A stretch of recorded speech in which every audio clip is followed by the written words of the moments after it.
നമസ്കാരം. സ്ത്രീകൾക്ക് സൗജന്യ യാത്ര എന്ന തിരഞ്ഞെടുപ്പ് വാഗ്ദാനം കേരളത്തിൽ നാമമാത്രമായാണ് നടപ്പിലാക്കിയത്. ഇത് വിശ്വസിച്ച സ്ത്രീകളെ പറ്റിക്കുകയും ചെയ്തു. രാഹുൽ ഗാന്ധി പ്രഖ്യാപിച്ച പ്രിയദർശിനി സ്ത്രീ സൗജന്യ യാത്രയാണ് കേരളത്തിലെ സതീശൻ സർക്കാർ പേരിനു മാത്രം നടപ്പിലാക്കിയത്. ഇത് പ്രകാരം തിരഞ്ഞെടുത്ത സിറ്റി ബസ്സുകളിൽ മാത്രമാണ് സ്ത്രീകൾക്ക് സൗജന്യമായി സഞ്ചരിക്കാൻ കഴിയുന്നത്. തിരഞ്ഞെടുപ്പ് പ്രകടന പത്രികയിൽ KSRTC ബസ്സുകളിൽ സ്ത്രീകൾക്ക് സൗജന്യ യാത്ര എന്നാണ് തിരഞ്ഞെടുപ്പ് വാഗ്ദാനമായി പറഞ്ഞത്. എന്നാൽ നടപ്പിലാക്കിയപ്പോൾ തിരഞ്ഞെടുത്ത ഓർഡിനറി ബസ്സുകളിൽ മാത്രമാക്കി മാറ്റി. എന്നാൽ തമിഴ്നാട്ടിൽ വിജയ് ഇത് യാഥാർത്ഥ്യമാക്കി നടപ്പിലാക്കുകയും ചെയ്തു. ഗാന്ധിജിയുടെ ജന്മദിനമായ ഒക്ടോബർ 2 മുതൽ സ്ത്രീകൾക്കും ട്രാൻസ്ജെൻഡർ യാത്രക്കാർക്കുമുള്ള സൗജന്യ ബസ് യാത്രാ പദ്ധതി കൂടുതൽ വിപുലമായി വ്യാപിപ്പിച്ചുകൊണ്ട് വെട്രി പയണം എന്ന പദ്ധതിയാണ് തമിഴ്നാട് മുഖ്യമന്ത്രി ജോസഫ് വിജയ് പ്രഖ്യാപിച്ചത്.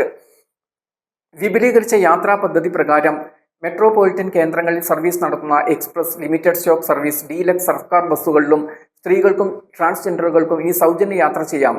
ദൂരസ്ഥലങ്ങളിലേക്കും മലയോര പ്രദേശങ്ങളിലേക്കും സർവീസ് നടത്തുന്ന ഓർഡിനറി ബസ്സുകളിലും ഈ ആനുകൂല്യം ലഭ്യമാകും. വെട്രി പയണം പദ്ധതി നടപ്പിലാക്കുന്നതിലൂടെ സംസ്ഥാന സർക്കാരിന് പ്രതിവർഷം ഏകദേശം 6000 കോടി രൂപയുടെ അധിക ചിലവ് വരും. എന്നാൽ വരുമാന പരിധികളില്ലാതെയാണ് പദ്ധതി നടപ്പിലാക്കുന്നത്. സ്ത്രീകൾക്ക് സൗജന്യ യാത്ര സർക്കാരിന് അധിക ചിലവാണെങ്കിൽ ഇത് നിർത്തുകയാണ് നല്ലത് എന്ന അഭിപ്രായം കേരളത്തിൽ ശക്തമാണ്. സ്ത്രീകൾക്ക് KSRTCയിൽ സൗജന്യ യാത്ര എന്നാണ് UDF പ്രകടന പത്രികയിൽ പറഞ്ഞത്. നടപ്പിലാക്കിയപ്പോൾ അത് പ്രിയദർശിനി എന്നുള്ള തിരഞ്ഞെടുത്ത ബസ്സുകളിൽ മാത്രമാക്കി. ഇതുകൊണ്ട് തന്നെ കണ്ണിൽ പൊടിയിട്ടുള്ള നടപ്പാക്കൽ എന്ന പഴി കേൾക്കുകയും ചെയ്തു. ജില്ലാ തലങ്ങളിലെ തിരഞ്ഞെടുത്ത ബസ്സുകളിൽ മാത്രമാണ് നിലവിലെ സൗജന്യം.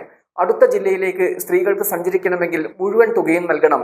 എന്നാൽ തമിഴ്നാട്ടിൽ വിജയ് പറഞ്ഞത് മുഴുവൻ നടപ്പിലാക്കുക തന്നെ ചെയ്തു.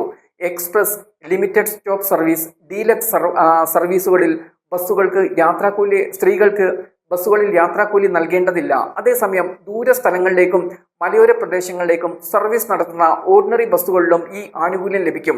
കേരളത്തിൽ ഈ പദ്ധതി നടപ്പിലാക്കുമ്പോൾ വനിതകളെ ആക്ഷേപിച്ച് രംഗത്ത് വന്ന ഗതാഗത മന്ത്രി CP ജോൺ പുലിവാല് പിടിച്ചിരുന്നു. പ്രിയദർശിനി ബസ്സുകളിൽ സ്ത്രീകൾ തള്ളിക്കയറുന്നു, എന്നാൽ മക്കളെ ഫീസ് നൽകി സ്വകാര്യ സ്കൂളുകളിൽ പഠിപ്പിക്കുന്നു എന്നാണ് മന്ത്രി പറഞ്ഞത്. മാപ്പ് പറഞ്ഞാണ് ഒടുവിൽ മന്ത്രി രക്ഷപ്പെട്ടത്. അതേസമയം സ്ത്രീകൾക്ക് സൗജന്യ യാത്ര എന്ന പദ്ധതി നടപ്പിലാക്കിയപ്പോൾ ഭാഗികമായി മാത്രമാണ് ഗുണം ലഭിക്കുന്നത്. ഇപ്പോഴും ഈ കാര്യത്തിൽ സർക്കാരിന് പുനർവിചിന്തനവുമില്ല. കുടുംബനാഥകളുടെ പേരിൽ വർഷത്തിൽ 3 പാചകവാതക സിലിണ്ടറുകൾ സൗജന്യമായി നൽകുന്ന പദ്ധതിയും തമിഴ്നാട്ടിൽ വിജയ് പ്രഖ്യാപിച്ചിട്ടുണ്ട്. ജനുവരിയിലെ പൊങ്കൽ ഉത്സവം മുതൽ പദ്ധതി പ്രാബല്യത്തിൽ വരും. അന്നപൂർണ സൂപ്പർ 6 പദ്ധതിയുടെ ഭാഗമാണിത്. നമ്മൾ തമിഴ്നാട്ടിനെ തന്നെ കണ്ട് പഠിക്കേണ്ടിയിരിക്കുന്നു.